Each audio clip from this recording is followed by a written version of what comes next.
Hi, everybody. Welcome to People from Cleveland Are Dope. I'm here today with Jarvis Gibson, who is the new head football coach of Cleveland's John Adams College and Career Academy. He is also the founder and chair of the Jarvis Gibson Foundation, an organization which supports the youth of Cleveland, Ohio, and the surrounding area by providing educational opportunities for underserved youth who lack the social, emotional, and financial support needed to achieve future success. I wanted to introduce you all to Jarvis because he's doing some great work for the community, and I think he's dope. He's so great that somebody made a whole movie about him. Thanks for joining us today, Jarvis. Welcome. Thank you. Thanks. Appreciate it. Glad to be here. Thank you for even thinking about us and giving us a platform to talk about what we're doing here in the area. Oh, I'm happy to. That's what People from Cleveland Are Dope is all about. It's about shining a light on people from Cleveland who are doing great things. And I saw what you were doing just by following you on Facebook and you being a fellow Case Western Reserve University's student and graduate like me. I just thought that would be a great opportunity. So, again, thank you for spending some time with us today and talking to us about your foundation and the things that you have done since I last saw you. Yes, um, long time, long time. yes, yes, it's been a good 30 years, but that's one good thing I can say about social media. It does help you get back in touch with people. Um, and that can be a very positive thing. So I'd like to start off my interviews by asking you what neighborhood in Cleveland you're from and where you grew up and some of the places you used to hang out. Okay. Okay. Well, originally I'm from Detroit. But mom and brother and I, we moved to Cleveland. I was had to be around 3 years old, once my parents divorced. And we grew up in the Longwood housing projects, which is, I guess, down by Central Junior High, East Tech, around in that neighborhood, kind of close, literally right across the street from Tri-C Metro campus.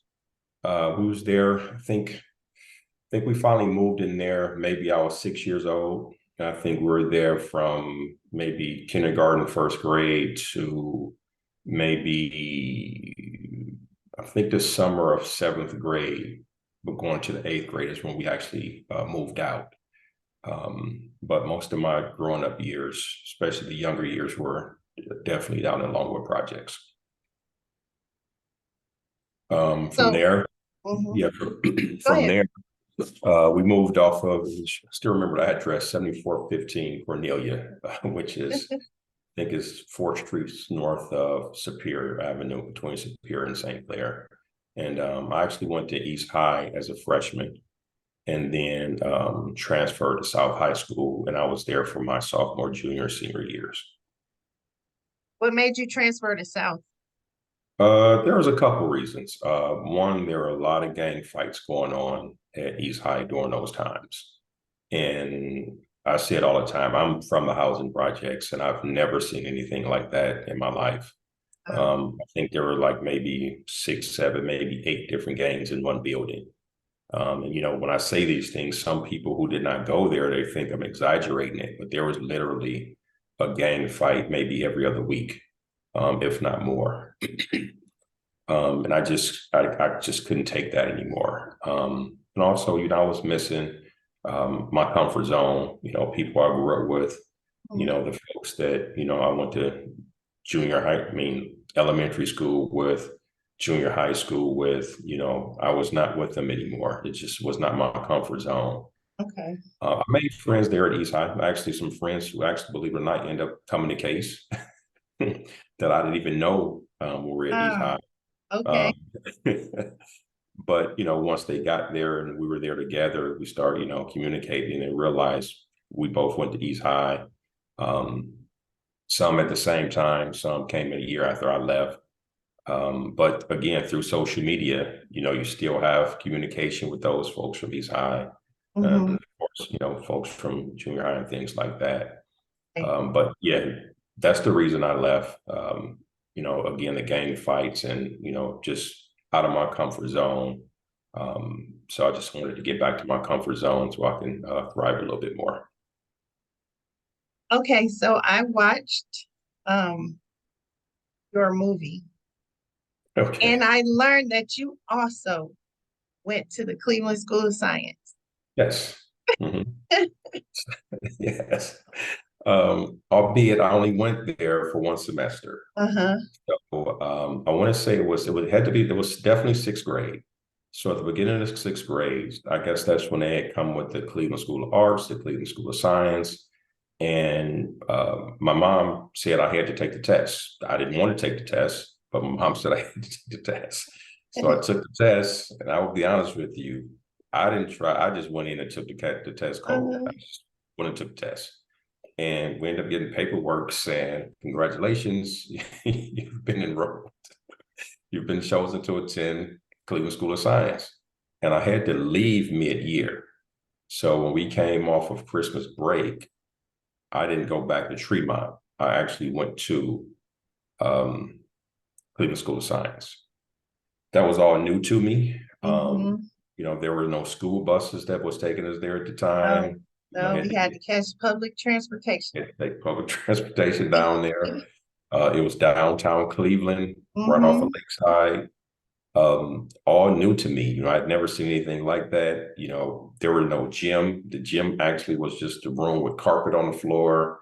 There were Mm-hmm. no athletic whatsoever. You Yeah. were basically there for educational reasons and nothing outside of that. Again, there, of course, I can make friends anywhere. So I did make some friends, actually some friends that I'm still friends with today. And then here's something else that's crazy or funny rather. Someone who went to Cleveland School of Science with me didn't know the person at the time. We ended up going to case together. Uh, uh-huh. We get the case together, we become friends. And actually, she sits on my board today.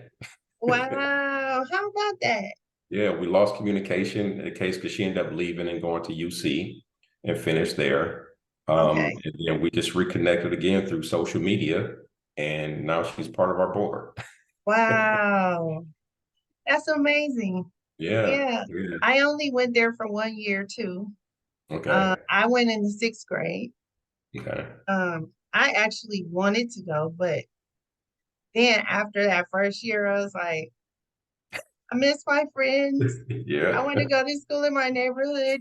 Yeah. So I went to Whitney Young in the seventh grade. Where'd you go in seventh grade? Whitney Young. Wendy Young. Okay. Hmm. Okay. Okay. Yeah. Yeah. So, So yeah. So and yeah. actually how the only way I got out of there, and I don't tell this story much, but the way I got out of, or maybe I do, the way I got out of there, I had to make a deal with my mom because I had a Jerry curl at the time. And my mom didn't want me having a Didn't Jerry we all? And my mom really didn't want me having a Jerry curl. So we kind of made the deal, because actually I wanted to go due to athletic reasons as well, because Hmm. there were no athletics at Cleveland School of Science. No. And at that time, they didn't have intramural, they didn't have anything where you can go to one school and play for another school. Those things didn't exist back in during those times. So I made a deal with my mom that I would cut my Jerry curl if she would allow me to leave and go to Central. And again, it was going back home. Central was right in my neighborhood. We walked to school. People Hmm. from my neighborhood. That's when we started now crossing over, going to school with the kids from the 30th projects, King Kennedy projects, 40th projects. They were busing people in from Miles, Tremont, West Side, but I knew a lot of those because they bust them over to Tremont with this as well from Hmm. the Miles neighborhood. And Right. then so the West Siders, I knew them because they went to Tremont, of course. But my auntie and uncle lived on the West Side, so I knew most of Okay. those kids anyway. So I was right back at home. And again, I thrived there, and I played. That's when they had flag football, so I played flag football. Got introduced to basketball, and that's when I started to play basketball a little bit. And then I ran track my last year there as well. Okay. All right. So you were definitely into sports when you were young. Yeah. Uh, when did you, well, let's go back to who some of your biggest influences were growing up in Cleveland. Well, I would say, believe it or not, my number two biggest influence was my mom and my older brother. Mhm. That from day one, especially my older brother. I mean, you know how it is. Sometimes the older siblings don't want the younger siblings with them, because they want to go do their things, but they have to watch the younger sibling. I was always with my brother, and I'll say this to the day is we're done, but you can drop me in the middle of the jungle. As long as I'm there with my brother, I'm at home. I'm comfortable. Oh, He was always my rock. He's always been my rock, my backbone. So those were my number one influence, one and two influencers. Of course, mom. Mom beat the drum for education. Her mindset was always it's not where you live, but it's how you live. mm-hmm. Um, we were always exposed to things outside of the community.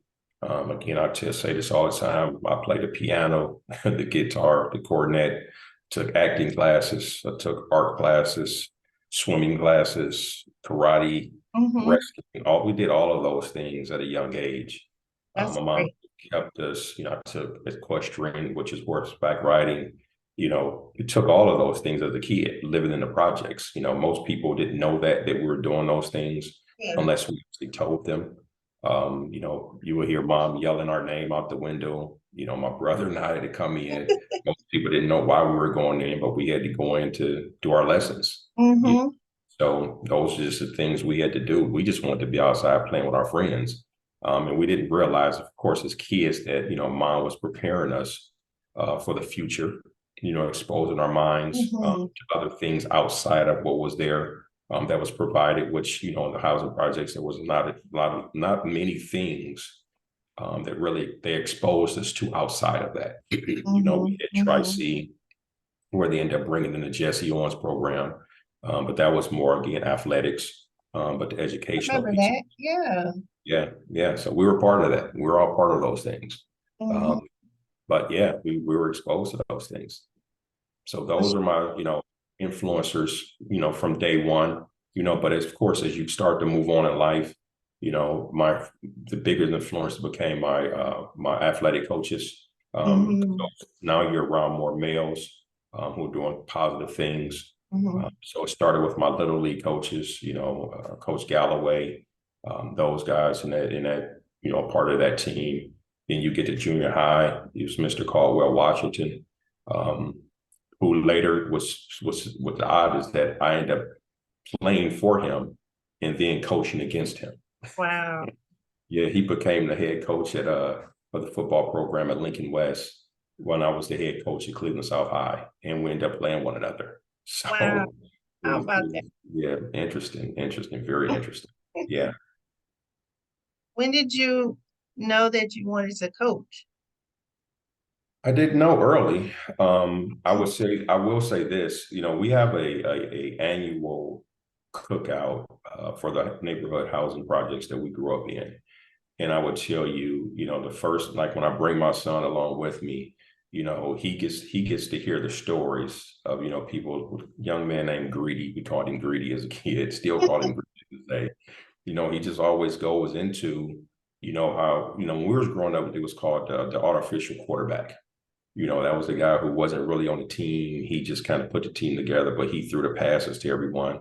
I was always that person for the younger kids.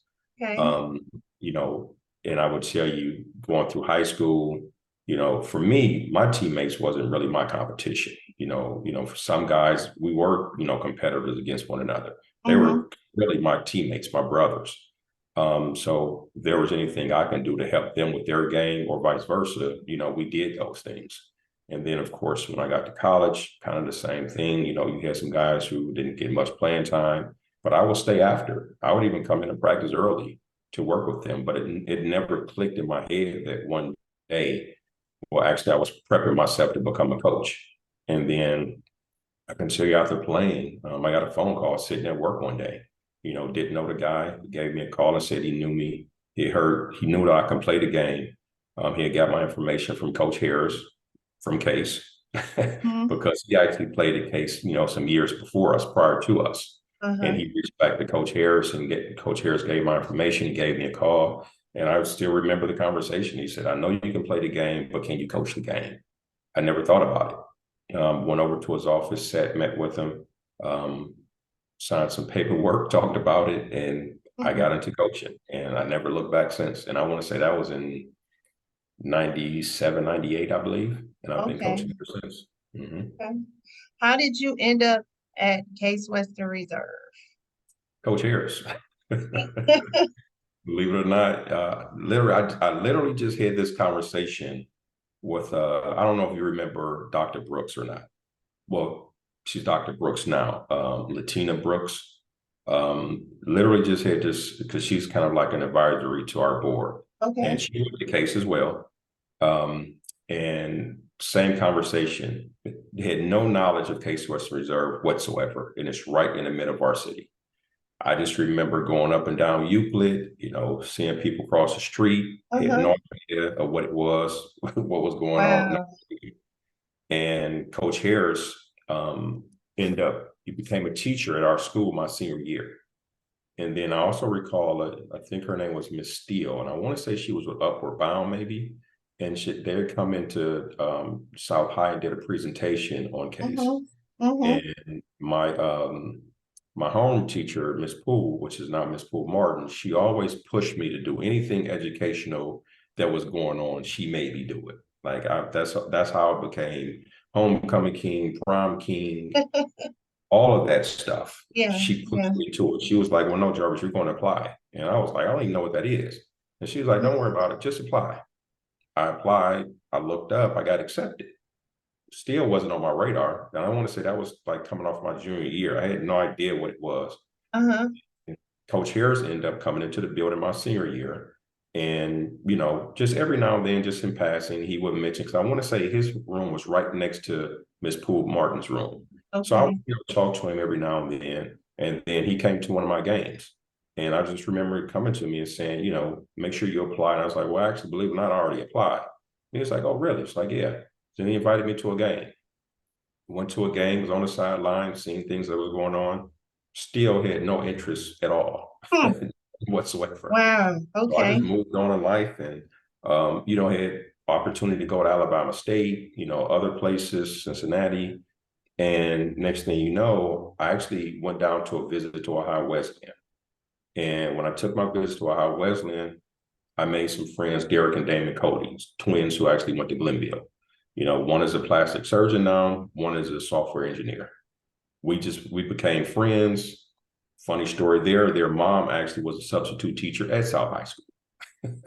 Wow. We had made a pact and say, look, we're Small going to world. Ohio Wesleyan. So we just do that. I get down on Ohio Wesleyan and again, homesick. Wasn't comfortable. I was Mm. in my comfort zone again. Call home to mom. Mom said, I told mom, I said, call Coach Harris and see if they still want me. Mom made the phone call. She called right back and was like, Coach Harris said, when can you get here? Mom came to pick me up the next day. I went to Case West Reserve, and the rest is history. Wow. How about that? Well, I didn't go to Case right as a freshman. So I went to Hampton my first Mhm. year, and then Okay. I kind of got homesick and I came back and I went to Case. But It's amazing. Everyone that I talked to was the same story. We were all uh-huh, homesick. When we were already uh-huh. accepted the case, we decided to go. Right, right. I mean, I always knew about Case. Plus, I was in Upward Bound at Case. Okay. Um, and that's actually where I met my husband. Okay. We ended up getting married at a Master Stone Chapel on the Okay. campus too. So yeah, it turned out to be a great decision. It's a great school. Uh, Yes, definitely. Definitely. uh-huh. Definitely. And I worked in the athletic department. So I I heard you mention Coach Sudak when you were talking in the movie when they were interviewing you, and I also remember him as somebody who was just always there for everybody. Yes, yes. Yes, and I would say that the other person, classmate that I mentioned, that's what she said. She said she had no idea she was doing stats for Collinwood, I believe it was, and ran into Coach Sudak because he was recruiting one of their basketball players, and he just told her, "Hey, when he comes up for a visit, just come with him." And she decided to go, apply, got accepted. She actually went somewhere. I want to say somewhere else originally, maybe, or was thinking about going, but then she came back and she ended up. How about that? Yeah, yeah. Wow, And I say that story, tell that story about Suda. Coach Suda cared about everyone, whether you play sports or not. that's I'm true. a guy. You can go to his office and you say, "Look, here's my major. I'm looking for a job, an internship." He can go through his Rolodex. He'll make a phone call, and next thing you know, Hmm. they're asking you to come in. That's just who Coach Sudak was. Yeah, he was. Mm. He touched a lot of people's lives. Absolutely, absolutely. Yeah, we should all have legacies like that. And I think you're off to a great start. I'm trying. I'm trying. I'm trying. I'm trying. Yeah. Um, so you went to Case Western Reserve and what was your major? Going in, I was business management, and Mm-hmm. maybe after my third year, um, it was okay. And then that's when I started. I took took an operations management course, and Mm-hmm. then that introduced me to industrial engineering. So that's why I ended up getting my degree, and it was industrial Okay. engineering. Hmm. Wow. All right. And so, um, after you graduated, did you get a job in your field? No, originally I did not. Originally, I was right out of college. I worked for Arnold Pinckney. Didn't know who he was. Was a huge political figure. I had no idea who he was. That's I just kind of went over to the office. Of where they help you find jobs. I applied. They called me, and actually, when I first went over to interview, my interview, they called me, offered me the position, and I turned them down. I said, "No, I'm not. I'm just going to go ahead and finish up because I believe I had like one or two classes to finish up or something."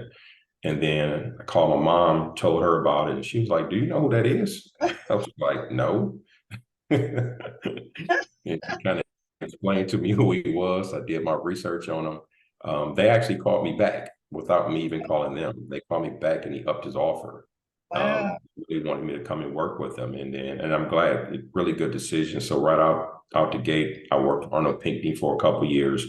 Then I went to personal physicians care, working for Dr. Saffold, which most people know Dr. Saffold because he was everyone's dermatologist.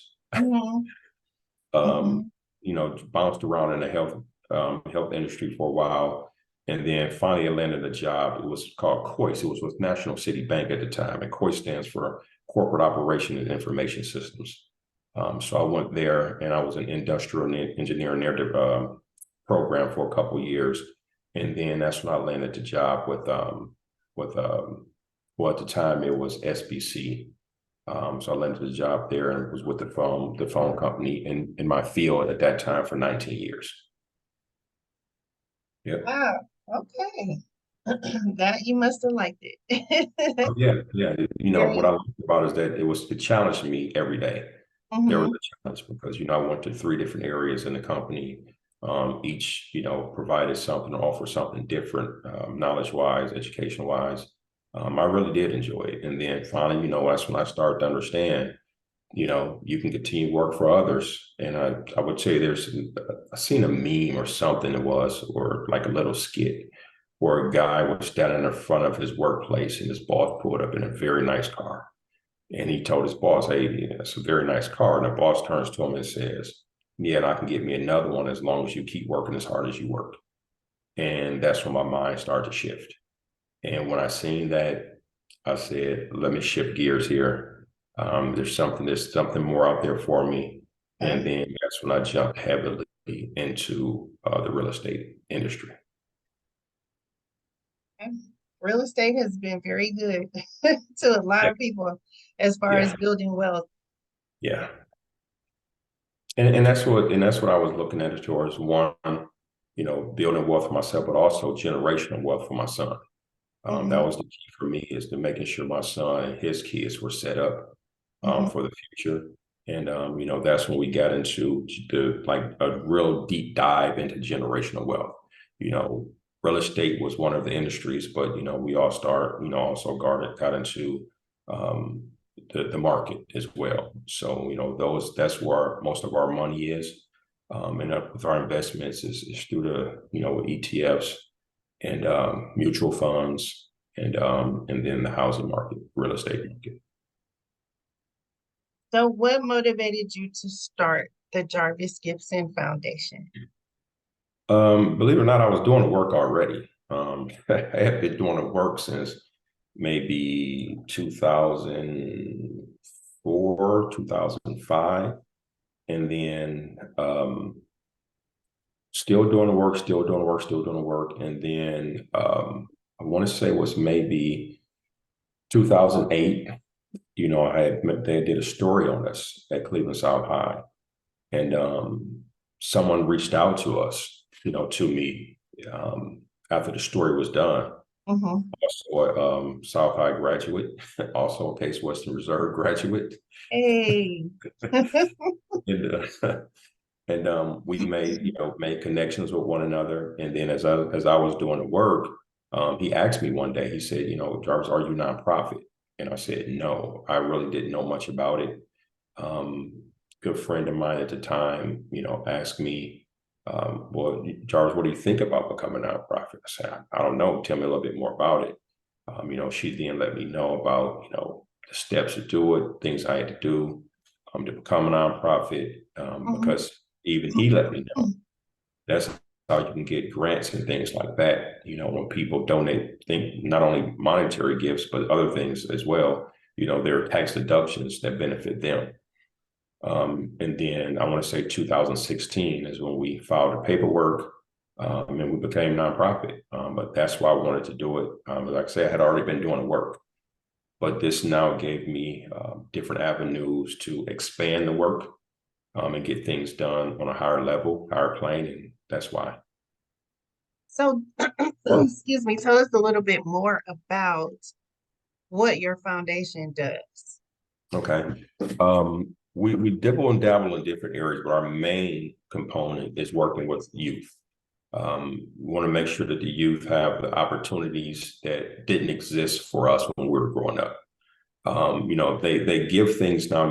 You have other organizations that they'll give money, but it's like they'll come in one time and then they're gone. There's really no follow up. So things like that start to click for me. Kids see all the time people, because there's actually studies and data that show you do more damage to kids when you come in for a short period than leave. Believe it or not, you actually do. Most people don't know that. So we're here. We're kind of long term. We Mhm. come in with our programming, and again, we want the youth to become a part of what we're doing, and we see them on a regular basis. And again, because we're grassroots, and don't knock against the larger, organizations, but they get the major dollars. But if you go back and ask them to give you factual data, that data is not truly factual, and, a lot of companies, they'll look up and say, oh, we have $20 million to give and we need to get rid of this money. And then first thing they'll do is go to the larger organizations. Mhm. They typically don't have to fill out the grant applications. They don't have to go through all the rigmarole, jump through hoops. They Mhm. just cut them a check. Wow. We have to go through those things. We have to, but it made us stronger. Helped me become a better grant writer, although I don't like doing it. Mhm. um, but yeah, I mean, so it's our main focus is youth. With that, from A to Z, our programs, we have two signature programs. One is Beyond the Field Leadership and Development Academy. That's where we work with scholar athletes on a high school level. And then we have Honorable Men of Tomorrow, which is HMOT, where we work with sixth, seventh, and eighth graders. But Okay. that one strictly is for male students, though. Okay. So, um, just to switch gears a little, Mhm. you're also a member of Alpha Phi Alpha fraternity, and I wanted to know how that has enhanced your life. A great deal. I would say anything that I come in contact or touch, though, I would say it enhances my life. Mm-hmm. That's the thing that my mom always taught us was that, when you come in contact with something or someone, you always take something from them. And that can be you take something from a positive or you Mm-hmm. take something from it that's negative and you leave it. Mm-hmm. Um, but my story of becoming a member of Alpha Phi Fraternity Incorporated is a little different from most. I actually began my journey while we were a case. So I want to say 91, 92 is when I first looked into it. And again, no idea what it was. Just growing up in the housing projects, Mm-hmm. I couldn't tell you one person that was an alpha that I knew. Right. Um, and maybe they were there. I just didn't know they were there. Mm-hmm. Later on, later on in life, come to find out, my gym and health teacher at South High School, Mr. Kelly, was an alpha. But I can tell you, I don't ever recall him wearing his letters, Mm-hmm. even mentioning to us about anything about alpha, anything at all. I learned once I became a member that he was a member.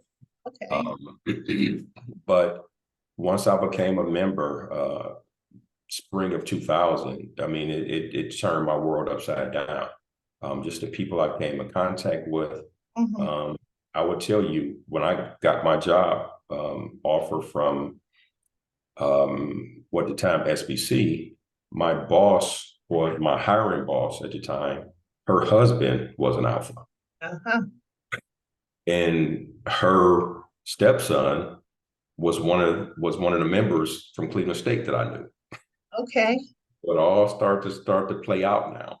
And Mm-hmm. they tell you as you're going through the process, you're going to meet people that can help you along the way. They're in the fields that you're in. We always know someone in this field and that field, Mm-hmm. and I've just become resourceful. And once I came in, hit the ground running. Being a part of things. I think I did my first step show. I think that year. I was excited. It was something my journey. I've been on my journey since '91. Right. Finally, for it to come to fruition. But I would tell you, Mm-hmm. I was exhausted afterwards. Literally, I think that the night we crossed, I think that they had something for us, of course. And then that night, I think I went home and slept for maybe 24 hours. And I'm not exaggerating. That's how exhausted I was because you have to keep in mind when I was going through my process, I had just been recently newly diagnosed with leukemia. So mine was a bit different. It was much different from others. So, but I could tell you, I never missed a meeting, never missed anything that was going on. The only people that really knew were of course they knew because they had to know what was going on with you. But I would say a lot of people didn't even know I was going through a process. Now, when I was at work, because there were some people who I worked with that was alphas, and one particular Sam, and I kind of told him that I was interested, and then once I started to shave, he kind of knew what was going on, and he was like, "Are you?" And I just looked at him, and once I looked at him, he already knew I didn't have to say yes or no to him. Mm-hmm. Um, and then, but from that point on, I mean, it was just all love, and you'll find an alpha in every city, state, neighborhood you go to now in my world.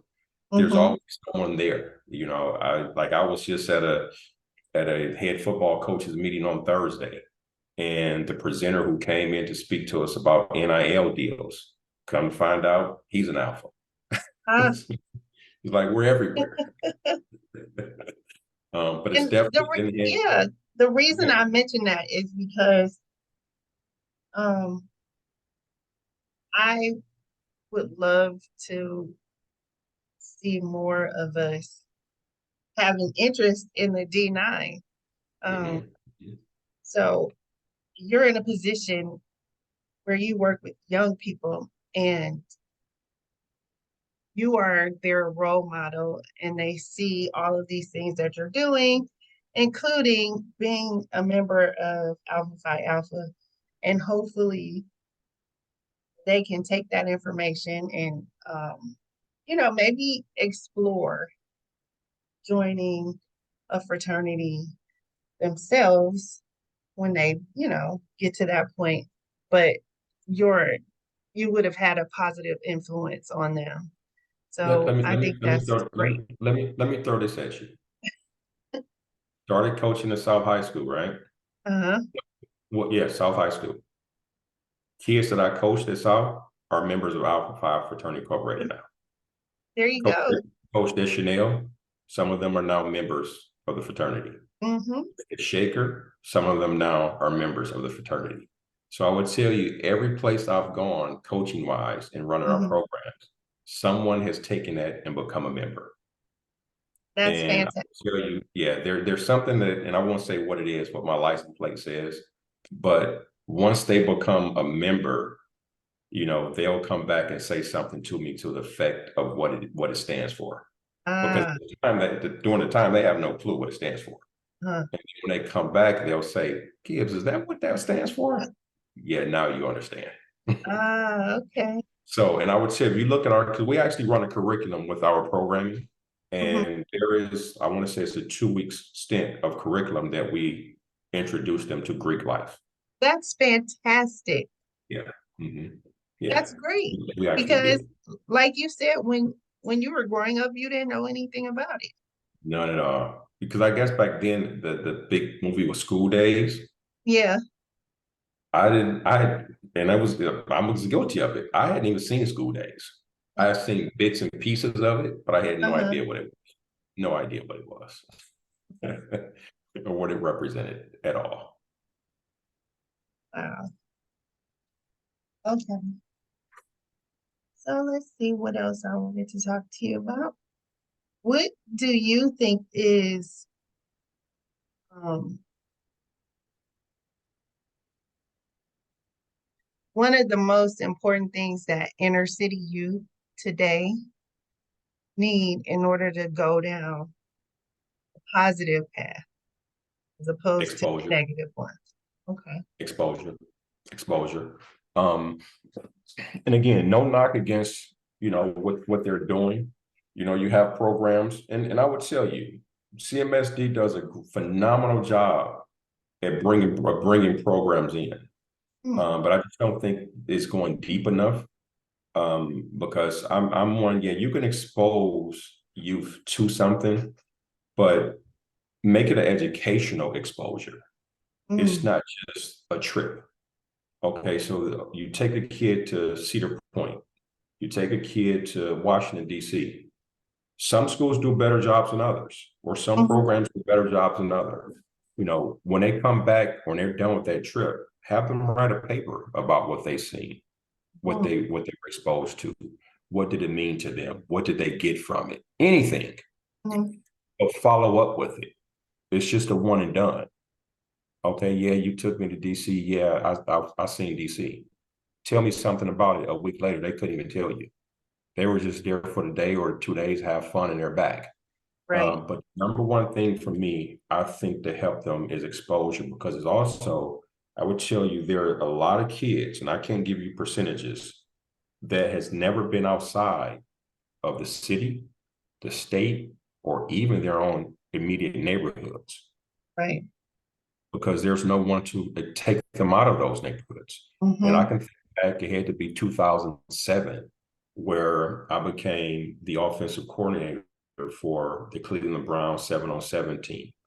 And we took a group of young men down to New Orleans for the 7-on-7 competition for the NFL. And if we took 15, 16 kids, half of them had never been on a plane. Another large percentage had never stayed in a hotel before. Another percentage had never left the state. Wow. And it was interesting because, when you're around them, and that's, when you're around them and you talk to them outside of the actual game itself, they'll tell you things. And Mm-hmm. it's like, was it we open up their eyes to something new to them, Mm-hmm. I would say like I never had my first flight until I was a freshman in college, and that was for football. And Mm-hmm. again, that's why I say sports and these things, these activities that the youth are being a part of can expose them to things. But when you get exposed to them, what are you doing with that information and that knowledge? And I think the people who are running the program and who are taking the kids and the youth in these places, they have to do a better job in making sure it's educational. It's not just, Mm-hmm. hey, I took them there and that's the end of it.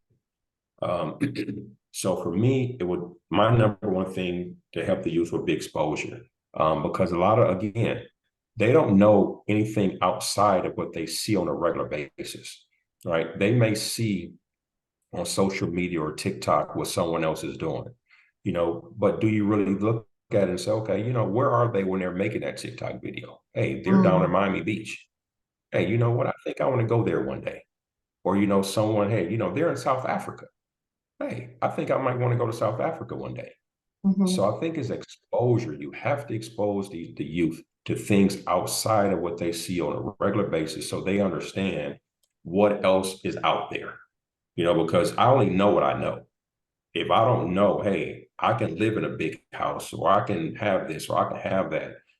If I don't know, hey, I can live in Georgia, I can live in California, I can live in the Bahamas. They don't know those things, and I would tell you my first experience with going to an island was my mom gifted us that for graduation from college. So that was my first time going to the Bahamas. I made sure that because my mom exposed me to it, I want to say it was my son's 12th birthday. Mm-hmm. Well, guess what? I took him to the Bahamas for his birthday, him and my cousin, Wow. to make sure that they're exposed to these things early and often. And I tell my son all the time, for birthdays, that's your mom thing. She buys gifts and clothes and all those things. I don't do that. I pay my son a salary, and once I pay you that salary, you do what you want to do with those things. But you have two major things throughout the year, which is Christmas and your birthday. And if you want to go and be exposed to some things, let's make sure you're exposed so you understand what else is out there so you can set your bar higher than what my bar was. And I think that's the key to things. Wherever our parents, because our parents didn't have the things or the knowledge that we have today. They did the best with the knowledge they had at that time. But once we get the knowledge, it's our job now to pass that down. So Mm-hmm. that's what the answer to your question is exposure. No question about I agree 100% about exposure. And thank goodness that your mom exposed you when you were young to different things so you could see, more of the world, even from where you live. it. When's the last time you rode a horse? Say that again. When's the last time you rode a horse? Uh, Maybe 10 years ago in one of the islands, Uh-huh. because they have horseback riding. So Did it all come did back that. to you? Yeah, but it's a little different because you can't really do anything. You can't do much because you're kind of in a group. And it's Hmm. kind of like the horses know where they're going already. Yeah. You can't do the things that you've been taught to make them gallop and jump. You can't do those things. So, Uh-huh. but it was Uh-huh. just, just familiar. It was a familiar place to be on a horse. But I would tell you, yeah, I rode a horse, but maybe 4 or 5 years ago, I rode a camel. Wow. Yeah, we'd gone to Dubai and Okay. rode a camel. So I stepped up my game from the horses to the You did. camels. You did indeed. Do you still play instrument? Not on a regular basis, and I Mm-hmm. would say that's more because I'm not around it as much. Although my Mm-hmm. mom still has a piano sitting in her living room. So every now and then, if I'm there, I may sit down and play a few bars of things, Hmm. but nothing major. That's just maybe just goofing around. But that's about it. Okay. Um, so far, what's been the most exciting moment for you? Um, in your coaching career, in your engineering career, or as the founder of the foundation? Um, I would probably say just to see the youth smile Mm, or to expose the youth to something they're not used to or they haven't seen or done before. mhm, Um, that's pretty much where my pleasure comes from. mhm, Um, because in each one of those fields that you've mentioned to me, I can share with you a story where something took place, um, where it was like, oh, that was aha moment because this child or this youth, came back and said, "Thank you, coach. Thank you for doing that for me. Thank you. I didn't know that I didn't never even thought that I would even be here where I am today, coach. But because what you exposed me to or what you share with me, I would say that because for us, just because the season is over, your high school career ends or the program ends, once you become part of our family, you're part of our family. So we make sure, I was just texting with one of my former players earlier this morning, asking him, hey, where is your son playing ball next year? We have a program over here. Why don't you come have your son be a part of that program that we're doing? Again, social media, a lot of people, especially the older folks, look at social media as a negative. You can use, I think everything that you come in contact with can be a negative or a positive. It's how you use it. true. So from the positive side of it, I'm exposed to the kids, the youth that I coached in the past, kids, youth that was a part of our programs in the past. We're in constant communication. They still follow and see the things that I'm doing. Mhm. They've signed up for our newsletters. We're friends on 4 or 5 different platforms, which I don't monitor any of those things. We have interns that do those things for us because it's Uh-huh. just not the world. But I can communicate with them via, those social media platforms. Sure. To tell you from the job as an engineer, I would say and here's what's another odd story. My mom worked for Ohio Bell. My dad worked for Michigan Bell. Oh, Growing wow. up, I never even thought about working for the phone company. Okay. Wasn't even on my radar. Wasn't even on my radar. And then once I got in there and started working, I started seeing tags of Ohio Bell because they're still on some of the equipment and, some tag. And I was like, wait a minute. Then when I told my mom what was going on, my mom, now she brings it back like, Charles, you do remember where I worked, right? You know what, mom? You're right. Uh-huh. How about And then that? it all started to click back to me where Mm-hmm.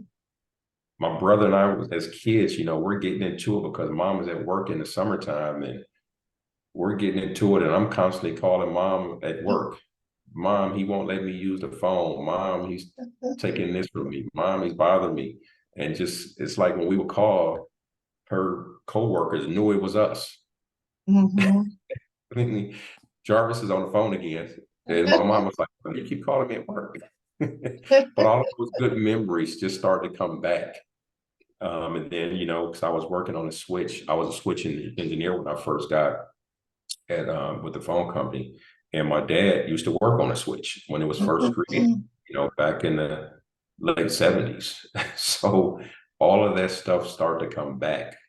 But that was my most memorable thing with working with the phone company and being an engineer was Mm-hmm. that my parents worked at the company and I didn't even put two and two together. Wow. Yeah.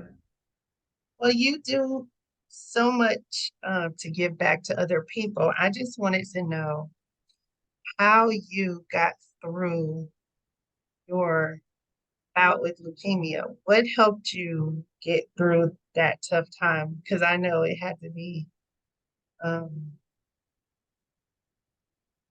a pretty awful thing to go through. What have I talked about from the moment we start talking? Who do I work with on a regular basis? The youth. The youth. That's who got me through it, believe it or not. So when I was diagnosed, I actually stepped away from coaching. And I have to be honest with you, I don't think I would have made it if I wouldn't have got back in. Mm, Initially when I was diagnosed, your mind starts to wonder, why me? You know, why did God put this on me? Well, that's when I turned to faith. Once I jumped into faith, that's when you realize that God doesn't punish. God doesn't put anything on you that He can't think you're strong enough to handle, overcome. mm-hmm, Um, and when I stepped away, I would tell you every day, my mind was just on that. Am I going mm-hmm, to leave? Am I going to wake up tomorrow? mm-hmm, Because the things that was going on, prior to me even knowing that I had leukemia, waking up with night sweats, and what was weird, the only thing that was sweating was my lower half of my body. Up huh, top, absolutely. But I would wake up and it was like somebody just poured water all over my lower body. wow. Sheets, mattress just soaked, and I just didn't understand what was going on. So, once I was diagnosed, I went through everything on medication. I would tell you, if I woke up with a night sweat, first thing that went to my mind was, oh man, it's here. It's still here with me. Am I going to make it? And I called back. I called back to the coach that I was coaching with and asked him, hey, I need these kids more than they need me. Can I come back? And Mm, he really didn't have anything for me. He just told me he had a volunteer position for me. So I said, okay, I'll keep looking. And then he got let go. And then they brought a new coach in. That new coach gave me a phone call. And I went in and did the interview. And as I'm sitting there interviewing, I'm giving him my resume, breaking everything down, running it down to him. And he just looked at me and said, Coach, you can keep talking, but the job is yours if you want it. And I would tell you, I thank him so much. And I don't think he realized how much that meant to me because it put me back into my element. Again, I'm now back in my element. I'm around the kids, I'm around the youth. I'm helping them succeed in life, overcome things that they're fearful of. And I would tell you, I'm going home now worrying about next week's plays, next practice plays. I wasn't thinking about what's going on in my world anymore. It's like mm-hmm, it wasn't on my mind. Now, of course, season's over, things start to happen. You're at home night, there's total silence, time to go to sleep. And honestly, there was nights that I went home and I literally cried myself to sleep because I'm thinking I'm not going to wake up in the morning. Is the medicine working? I wake up in the middle of the night and I'm sweating again. Oh, the medicine's no longer working. Okay, well, my time is going to get shorter and shorter now. So those type of things, I mean, it's just the youth is what pulled me through it and my faith. I mm-hmm. would tell you, faith in the youth is what it was. Talk to my brother probably on a daily basis at that particular time. Of course, mom and dad was there, of course, but it was always my brother who had those encouraging words for me, and it was the youth. So that's what it was. That's a beautiful story of survival, and you are definitely making the most of your life and giving back to other people. So I applaud you for that. Thank And you. I appreciate it. I we're all appreciate glad it. you're still with us. It's still a struggle now, but Yeah, I'm, yeah, I'm in a much better place mentally, physically, emotional when it comes to the diagnosis of leukemia back in 1999. that's wonderful. Um, what advice would you have for somebody who's considering a coaching career? Um, I would say number one is get what they coach who truly cares about you and who's truly going to allow you to coach. And I would tell you, and again, no knock against the guy. But when my first stint of coaching, he didn't allow his coaches to coach. Mm, It was more of a dictatorship, but that's just his world. That's just who he is, and I don't see it as a negative or a positive. That's just who he is in his personal life and profession. That's what he has to do, and that's what he was used to. I'm sure he's changed a little bit, or hopefully a lot now. Mhm. But the second guy that came in, that I worked under, Coach Powers. I would tell you, the first thing he sat me down and he asked me, he said, "What's your ultimate goal with coaching? What do you want to do? Do you want to be just a position coach? Do you want to one day be a coordinator?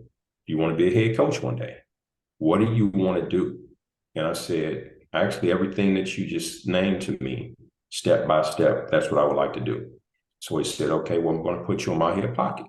And he started sharing things with me. And he said, "Coach, you know what? I'm going to let you go down and you run the freshman slash JV team." And that's what I did. I went down there. So not only was I running the program, I was also coordinating because I was the offensive coordinator. And then as I started to get better at it, he came along one day and he said, "You know what? Here's what's happening." He had just had his wedding, just got married to his wife, his beautiful wife. And he said, "The team is yours for a week. We're going on our honeymoon." And he gave me the team for a week during the summer. Wow. And I was all by myself. It was okay, do what you're going to do. And I did. Then he came back, and that's when he came back and said, you think you're ready to be the offensive coordinator?" And I was like, "Yeah, I think I'm ready." Now, I would tell you I was not ready, but again, he was patient with me. Hmm. He gave it to me. I jumped in feet first. I wasn't ready for it, but he continued to work with me. I got better at it. My former coach at South High School called me and said, "Hey, I want you to come over and be my offensive coordinator." I went over, started doing what I was doing, and halfway through the season, he named me assistant head coach and also offensive coordinator. And then he let me know in silence that, "Hey, I'm retiring after this year. And I would like for you to take over." So that's what I did. I ended up taking over in 4 years, 3 city championships and one state playoff appearance for the first and only time in school history. And back when we were coming up, it was unheard of for a city school to make the state playoffs. Hmm. So I want to say we ended up being a third team overall because I think, of course, Glenville went first, East High went second, and then South High was the third team. Wow. Um, and then I went back to Chanel as a head coach for 2 years.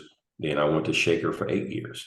So I would say anyone who really wants to get into it, make sure you're working under a coach who's going to give you some freedom, who's going to really teach you how to become whatever you're looking to get out of coaching. And I would say that's with anything in life. But when it comes to coaching, make sure you have that conversation. "Hey, this is what I would like to do." Even if it means you start with Little League, start on Little League, get your feet wet, and I would just tell people, and I say this all the time to them, coaching Little League is nothing like a comparison to coaching high school. They don't understand that. Hmm. They think it's the same thing, but I let them know it is not the same thing. But if you one day become a head coach, because I've had several guys who worked under me as assistants, as coordinators, who became head coaches of their own programs. And I tell all of them the same thing.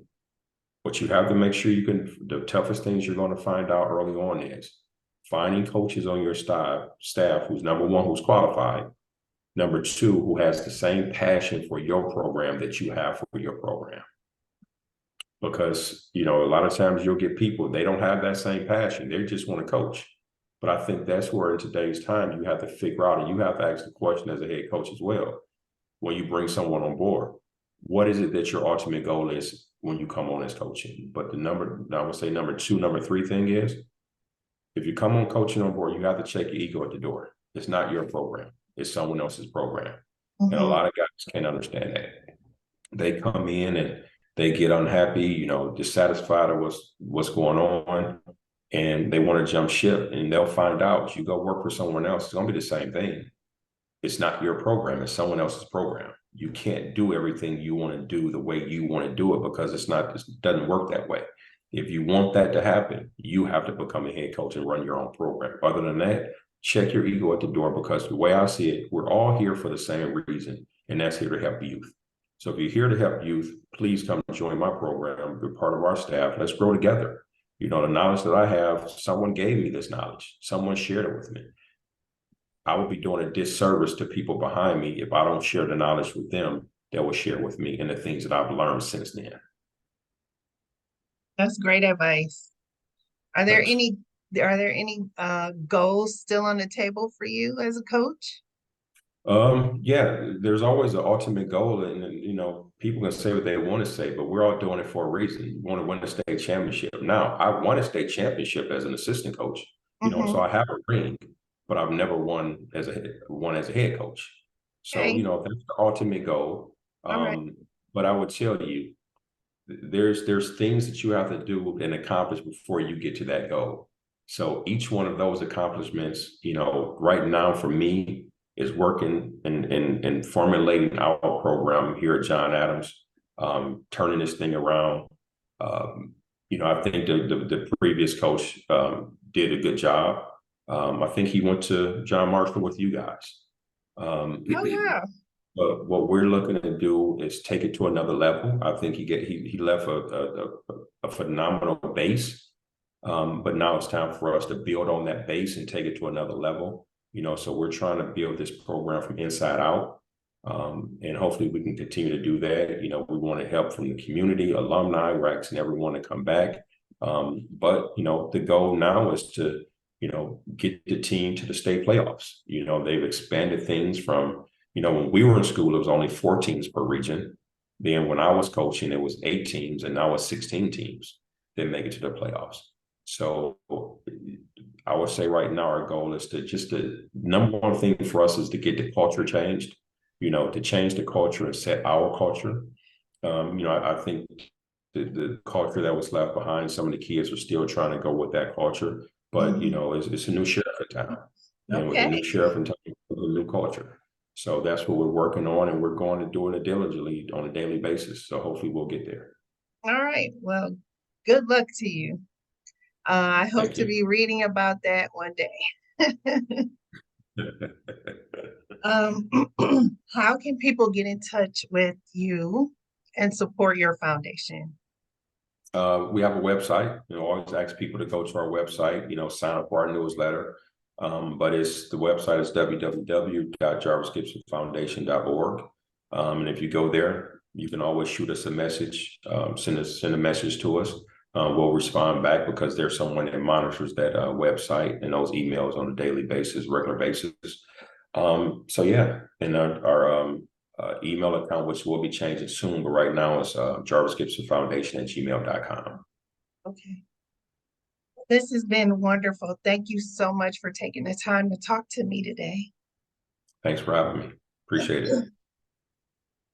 Okay. I'll talk to you soon. Thanks again. Okay, take care. Bye.